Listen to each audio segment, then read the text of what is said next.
Hi, I'm Amy and I'm going to share with you what a day in the life of an embryologist looks like.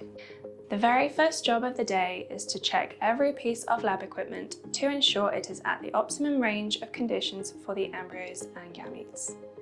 Next up is embryo grading and thawing, assessing cell survival and development before preparing them for transfer later that day. Any high-quality embryos that are not transferred are vitrified, a rapid freezing technique that preserves them for future use in frozen embryo transfer cycles. Meanwhile, patients undergoing an egg collection that day present to day surgery.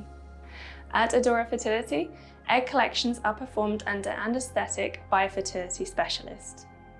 From theatre, those eggs are identified from the follicular fluid from the ovary by an embryologist and promptly transferred into the culture incubators in our co-located labs.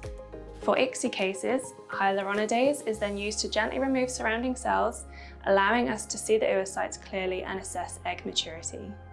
In the morning, male partners of women undergoing egg collections that day will have provided a sperm sample. Sperm samples are prepared by isolating the healthiest motile sperm ready for insemination. If frozen or donor sperm is being used for insemination, this is prepared the same as a fresh sample.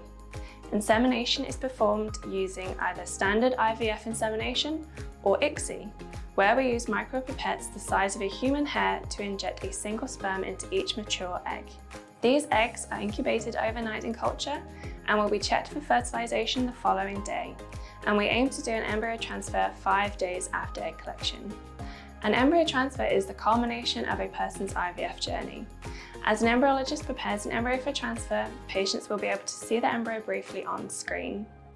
An embryologist loads the embryo into a catheter and a fertility specialist transfers the embryo into the uterus under ultrasound guidance.